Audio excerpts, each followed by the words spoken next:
Ladies and gentlemen, please welcome your moderator, founder of Deeply Life, Hopi Noel Morton, and Dr. Sharon Malone, Chief Medical Officer of Alloy.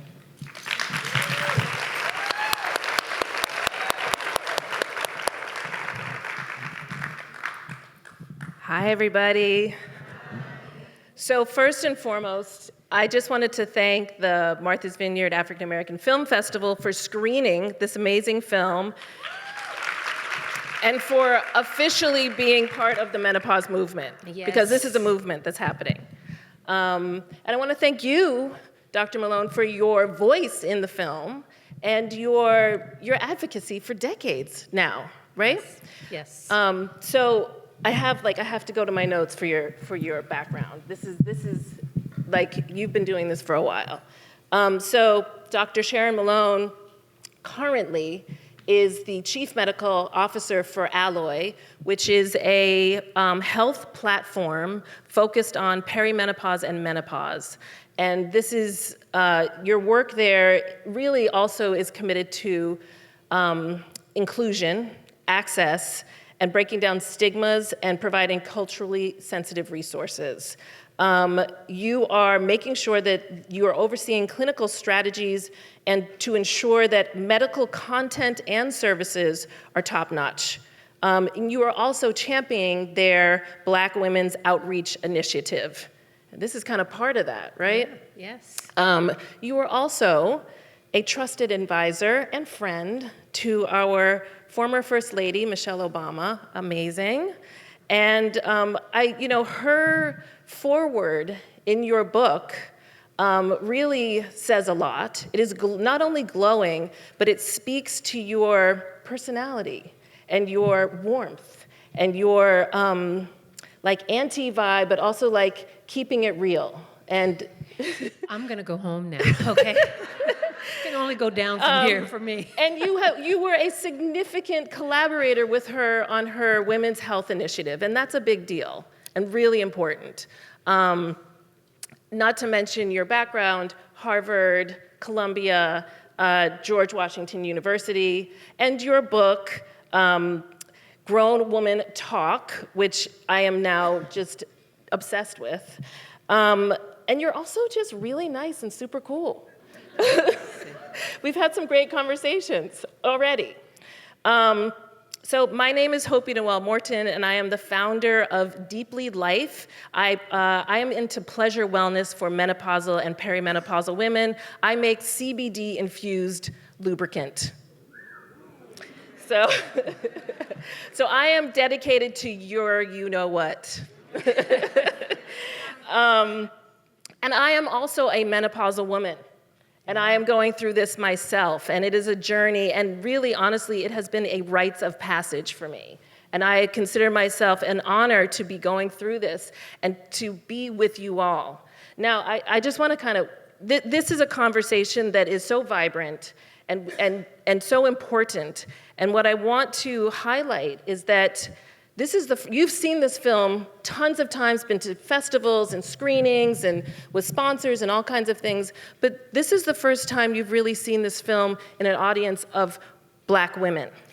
This is true, and I have to tell you, the one thing that amazes me is that it doesn't matter how many times I've seen this film, it doesn't matter how many rooms that I'm in and I'm talking about menopause, I always say to myself, okay, you heard this already, I've said this, and it's always silence. And the message that I really want to get out there to all women, but particularly to Black women who suffer the longest, more severely, and they are least likely to be able to avail themselves of treatment. And I think that that's what we're trying to do. And I want you to know that this is from a place of love. I'm not trying to sell you anything. I'm just trying to tell you something. And I want for us to really break out of this mindset of womanhood as one long suffering episode after another. I mean, we suffer with cramps, we suffer with depression, we suffer with fibroids, and You know, if that is our model and that's what we expect, is that it's just one long litany of suffering, by the time you get to menopause, you're pretty much worn down and you think that, well, this is what women Weathered, do. right? Right. Weathered. And we're not going to, you know, and I want to tell you that there's another path. And, you know, and hopefully break down some of the misconceptions that people have about why treatment is or is not for them. Well, and what struck me was there are about 3 significant moments during this film today that I heard the whole audience go, oh, right? There was like a moan, right? So we're gonna break down stigmas right now. We're gonna break down shame. We're gonna break down the silence. How many of y'all in here right now are in menopause? Okay. Okay. How many of y'all consider yourselves on the other side? Okay? And how many of y'all just don't know? You don't know what's going on. Okay, that's perimenopause right there, right? Right, exactly, exactly. So, You know, can I ask a question? Yeah. All right, for those of you who are menopausal, did you have a conversation with your doctor either leading up to it or, you know, as you were going through menopause? Was that something that your doctor brought up? so 2 hands? What is the question? Did anyone whose doctor brought it up raise your hand? 1 hand. Yeah. 1 hand.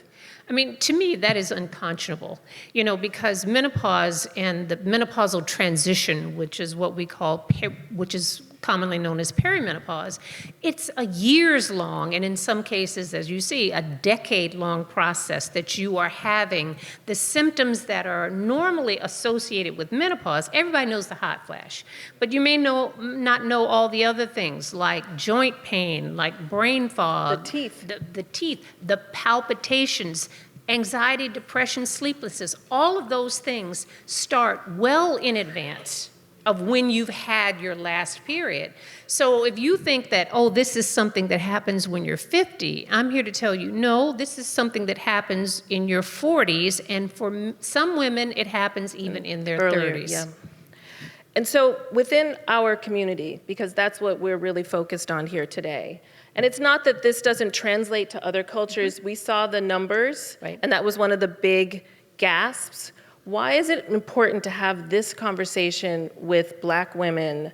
What is the key things you want to share with everybody today about this? You know, I want to share with you the fact that there's another path forward. And it's not just about the symptomatic relief, because who doesn't want to feel better and sleep at night and not have hot flashes? No one, right? Everybody wants that. But there are also longer-term health implications that are particularly important for African American women, because you know what else happens at menopause?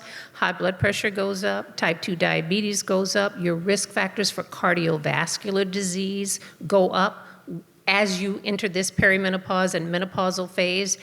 And the thing I think that hasn't been talked about enough are not just the symptomatic relief, but the long-term health benefits of taking hormone therapy, such as prevention of osteoporosis, you know, a 30 to 50% decrease in the risk of cardiovascular disease, and potentially, and I say potentially, decrease in the risk of Alzheimer's. Now, that's a long-time study that I'll be dead and gone before they figure that out, because you got to be in for the long run on that one. But at least the preliminary data here, and particularly from my friend Dr. Lisa Mosconi, who was in this. Yeah, the brain.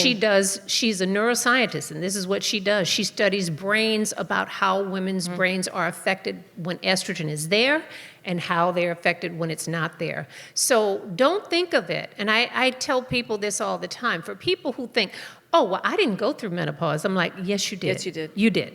You may not have had hot flashes. If that's the only thing that you think is associated with menopause and you didn't have that and you think that you've moved on, no. And it is a lifelong process. It is not something that you are going to get over. Yeah. Your risk factors for heart disease will go up. You will continue to lose bone for as long as you live. And the things that universally women experience, whether they have symptoms or not, is generally what we call the genital urinary syndrome of menopause. And that's just dry vagina, painful sex, frequent urinary tract infections, and urinary frequency or incontinence. All women will have that. And because that happens later, after a lot of women, it doesn't happen until maybe 5, 6, 7 years after you've had your last period, you don't think it's has anything to do with estrogen and menopause, you just think it's part of aging. No. And that's easily fixable. And when I see women that are suffering, I mean, that's what I really respond to. It's like, oh, don't do that. When I see anybody out here for this entire week, and when someone says, where them fans at? I'm like, I hope you're just dancing. Okay. Well, and there is sort of the cultural stigma of I think, you know, menopause, right? Mm-hmm. The idea of these informal conversations are very important. I'm like a menopause champion. Any friend of mine, any clients of mine, I'm like, have you talked to your doctor about HRT? Are you interested? Do you want to get that? Because just to be frank, my vagina broke. It broke. I thought I was broken. And it wasn't. It just was that decline of estrogen that impacted me.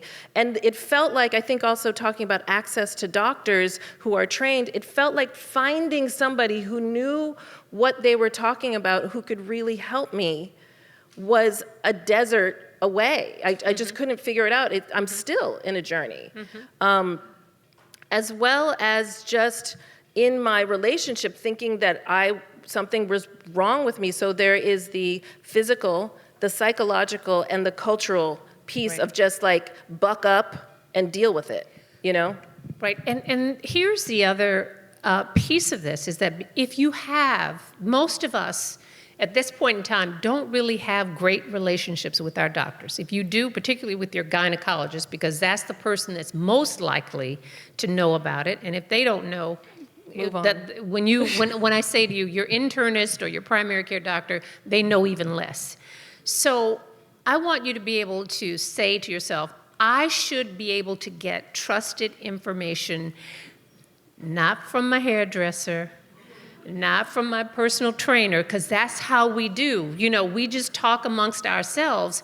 But what we haven't had, because our mothers didn't know. You know, they didn't know that it was something that they could have done. So these intergenerational conversations where someone prepares you. I mean, 2 or 3 generations ago, it hadn't been that long ago, that girls would enter puberty and have their period and have no idea what was going on. And then you start bleeding one day and you think you're dying. Okay, well, we're better about that now. Yeah. We prepare our daughters differently because we've had that conversation, not to worry. Well, I want to have that same conversation when you enter perimenopause. No, don't be thinking that, you know, you're having, you got a heart problem or that you're losing your mind, all this stuff. Just be aware of what the signs and symptoms are, and there are many. There are over 30 symptoms of menopause. But here's the thing, you may have 1 or 2, you may have all 30. Everybody's individual experience and what your health is coming into menopause is going to influence how many of those, your genetics, what your lifestyle is. So just because you don't have this and someone else does, just know that, you know, you can say, that's fine. That was my menopausal experience. And don't let my menopausal good fortune, for those of you who may have gone through asymptomatically, don't be discouraging to your friends and sisters who may not be having as easy a time. And I think that's why this film is so important. And in general, this menopause movement, many of our algorithms have you on it, have Dr. Marie Haver, have, it is popular. Menopause is becoming popular. Maybe they also know that we are super consumers. We have money. We got money. You know. We like to buy things, quality things. And I think that's another piece too. Right. There is, I think one of the stigmas is intergenerational mistrust. Right. You know, and in your book, you talk about your mom and you talk about sort of coming from the South and just not trusting white doctors, not trusting doctors, not talking about it. And this is changing, and we are part of that change, and so we can all take part in that and start talking about it and get ourselves to doctors who are trained, which I think is the other issue. Right.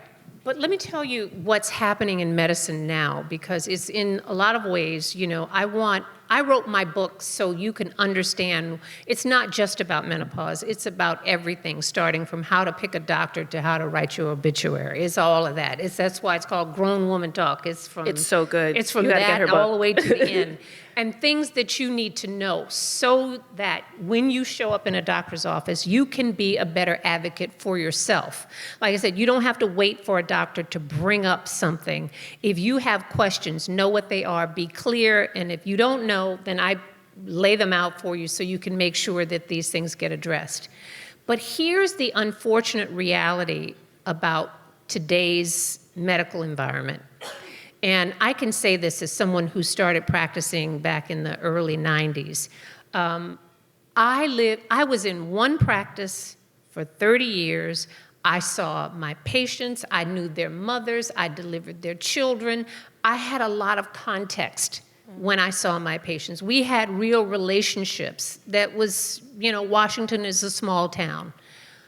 But in today's world, your doctor is likely to be someone you don't know, and is also likely to not even be a doctor. You're going to see a PA or a nurse practitioner. And remember, I told you that sort of knowledge gap gets wider and wider as you sort of get away from your GYN. Because you will have, on average, 5 to 7 minutes of a doctor's visit, because you schedule for 15 in most doctor's practices, so you got 5 to 7 minutes that you need to get everything that you need to get out of there. So that's why I said you need to be organized and know what to do. I also think that it gives you a great opportunity, because now you get to direct what happens in that interaction. And if it doesn't get handled in one, then you say, okay, no, I'm not going to wait till next year to ask my question. What is the follow-up? Maybe I need to make an appointment to come back to discuss these things. And yeah, menopause is an iterative conversation, something that you're going to go through for 10 years, you don't need to talk about for 5 minutes. So you need to be able to stand up for yourself, but understand in today's world, the likelihood that you will see one doctor for 30 years is slim to none. Doctors are employees now. 80% of doctors' practices, they're either owned by large, hospital conglomerates or universities or Hopkins or, Harvard. And the ones that don't are bought up by private equity. So your doctor is not, when that happens, you'll just move on. They'll find somebody else. You'll find somebody else. And that's why I said it's so important, particularly when it comes to menopause, because they're not going to have the time to bring it up, nor do they have the expertise to be able to answer your questions, even if you have them. And you should be able to ask them straightforwardly, are you educated in perimenopause and menopause, or do you know about HRT? What is, and you gave a really nice list of questions also to ask. I want you to be able to plug Alloy for a minute, because I think that's a great resource. Yes, this is when I stopped private practice, and I'm gonna plug a couple of things here, and even though there's all this conversation about menopause and people feel like it just started happening, 5 years ago, almost to the day, Michelle Obama and I did her podcast 5 years ago, and we talked about menopause. And she was one of the first famous people who said, yeah, I had a hot flash. I was on Marine One, and I had to go give a speech, and she said her dress was soaked. So it was that kind of breaking down and saying, yes, famous people, everybody is going to go through menopause. That really kickstarted the conversation. It's amazing. And then when I left my practice, I said to myself, I've been having this conversation one-on-one with women all day, but it never really took off because you can only see so many patients in the course of a day. But that's when that conversation, this is how, the butterfly effect, that conversation with Michelle Obama we do the podcast, 2 women who were going to start a company they wanted to do a company that focuses on menopause and perimenopause. And they said, oh, we need a medical director. They listened to the podcast and said, oh, let's find her. Tracked me down, and here we are 5 years later. And the reason why Alloy Women's Health exists is because all the educating that we're doing, and you walk out of here and you can't find a doctor. Yeah. And that's the truth. That's the truth of the situation. So we have assembled, a team of doctors. We don't have any nurse practitioners. They are all trained in perimenopause and menopause. So it is for women who cannot get access to hormone therapy. Then you can go to Alloy Women's Health, myalloy.com, and you can get education. We have specifically a Black women's outreach that we do because that's why I'm there. Yeah. That's my point. I was referred to Alloy, and I was researching it, and I saw you there, and I was like, okay, I'm interested in this. And I felt comfortable, and I think that's important. And I want to go to some questions in the audience. Before we do that, I just want to also assert that menopause is transformative for me. And like the film says, it's not the end. It's really just a transition. It's the second puberty, right? That's what they call it. And for me, I started a whole company based on finding a solution for my problem. And on top of that, I had spent so much decades working for other people and servicing other people, and I hit my no. Yeah. And my body, my system was like ready to just put more energy and self-love into me. And I feel like that's what your book is really about, is like that organization, that time you take to put into somebody else's business, to your kids, to your family, to whatever it is, you start to do that for yourself. And so that's one of the gifts of menopause that I would say. Yes, and I want to be very encouraging to the young people out there. Let me just say, 60s is the me decade, okay? Same thing. I left my practice after 30 years and joined a company, wrote a book, did a lot of things that I never thought I was going to be doing. But here's the point. I was well enough, and I was, not beat down by the process of having gone through 10 years of menopause and not sleeping. You have to be in a position to be healthy enough and well enough and mentally good enough when you get to that point. Please tell your young friends, like, we're okay over here on this other side. It's all right. I'm having more fun now than I did 20 years ago. Absolutely. With confidence, right? Yes. So myalloy.com. myalloy.com. And I have some brochures if anybody wants them, so you just remember. But yeah, it's the place to go. If you've got a doctor who knows what they're doing, do that. But if you don't throw your hands in the air and go, what am I supposed to do? Because women will go from doctor to doctor to doctor trying to find someone when it's a simpler process. And if you're looking for CBD-infused lubricant, it's deeply.life. Okay, let's go to some questions. And we want to preface, just as you ask your questions, we're not going to do private consultations here, but any questions you have as it might pertain to audience members as well. Yeah, or even questions about the film. Yeah, about the film. Do we have mics? Okay. I'll speak loud. I don't think it's on. Oh, it is. I'm a clinician here on the island, and I serve women on the island. And this is not so much a question as a plug, but I became a PA late in life. And when I went to PA school at GW, I had a lecture on women in menopause. It may have been you who gave the lecture, but the lecture named these 30 symptoms of menopause, and at that point, I had 28 of them. And all the young women and men in my program were all snickering through the lecture, and it was just hitting me home. Yeah. So when I heard you last year, and I heard about your book, and I heard you speak, I bought about 20 copies. And I give that out to my patients, and I initiate the conversation. If I see a woman in my office who's in her 40s, I initiate. How are you going? Are you having any symptoms of menopause? Often they'll say no. I'll say, well, for example, you have insomnia. You have increased insomnia, anxiety, vaginal dryness, STIs and liver. Oh, well, yeah, I do have those. Yeah. Um, Yeah. And furthermore, I have tried Hopi's products, and it's great. Yay! There's a question back here. Yes, I want to give a plug. A few years ago in Martha's Vineyard, I was at the lovely Sharon's house, and I could not find a doctor. Nobody would give me any type of hormone replacement therapy. And she lives in New York City, and she couldn't find a doctor. Yes, so they there's that. refused to give it to me. Luckily, I went to my alloy, and I've been able to get hormone replacement therapy through there, and it's been a lifesaver. So I want to do a huge plug for that company, and once again for the lovely Miss Sharon. And this film was amazing. I'm going to pass it on to everybody I know. Unfortunately, I'm one of the few in my friend group that actually go through severe symptoms. But the 10-year thing, not looking forward to that. Yeah. But it's a real thing, and I really appreciate and want to say thank you for even having a company such as this and you know what, being a part of it.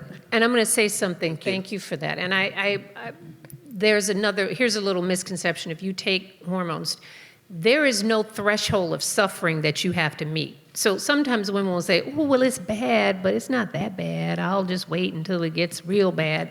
Why? Okay?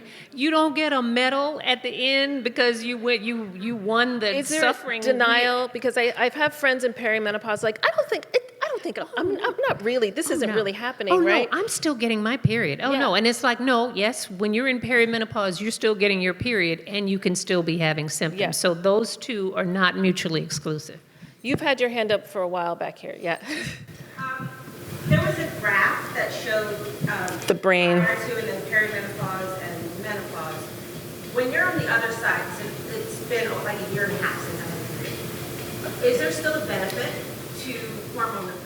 Great Okay, question. Yes, and let me just say this, because the current recommendations now for hormone therapy are, one, vaginal estrogen for dryness and for all those things we talked about. Anybody, anytime can take it. There's no age limit on when you can start vaginal estrogen, and you have to take it forever. It's like Cinderella. If you stop, midnight, it goes right back to where it was. So use that forever. But if you are going to use systemic hormones, and by that to treat those kinds of symptoms, the current recommendation is that you should start your hormone therapy either before age 60 or within 10 years of when you've had your last period. But I would say something that's even further. You can start hormone therapy while you are in perimenopause. You don't have to wait. The definition is, after I haven't had a period for a year. Why would you suffer for a year? As you can tell, I'm not into suffering. So I'm like, fix that. And the earlier you start, the more benefit you get. And, pardon? If you could, well then Go to my alloy. That's why I'm here, because I hear this again and again and again. Can't find a doctor. I want it. I know what I want. And doctors are woefully misinformed, like things like, oh, you have high blood pressure, you can't take it. Not true.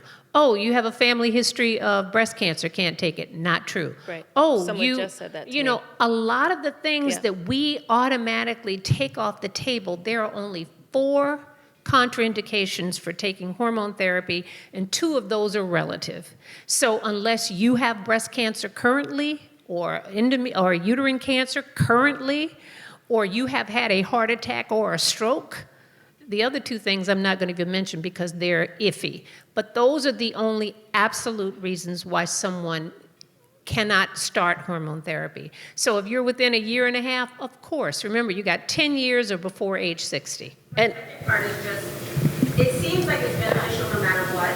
Do you think that if men went through menopause, they would automatically get they are you have, kidding they me? have testosterone and all kinds of. We would have, and that's the other thing you say about how much women's health has been underinvested in. It's underserved.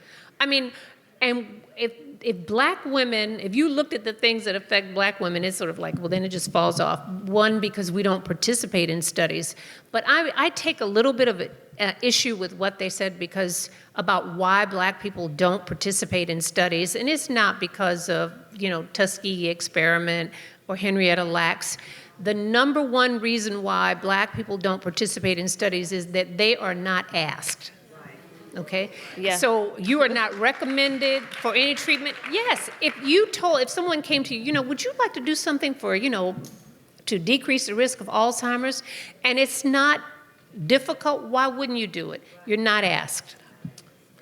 We have to end, but I just wanted to, first of all, thank you so much. Thank you to the Martha's Vineyard African American Film Festival. I did want to also, I'm here because I'm friends with Denise Pines, the producer, and we're part of a menopause brain trust. So I just wanted y'all to know that there are women very intentionally of all different cultures working on this. And it is getting better, and we're getting to the other side of it. And there will be a perimenopause film. That's the next film that's coming out. And I wish I had known to take HRT earlier. I would have. So now we're just getting that information out. So please let people know about this film and that what's going on. Is there anything you want to say in closing?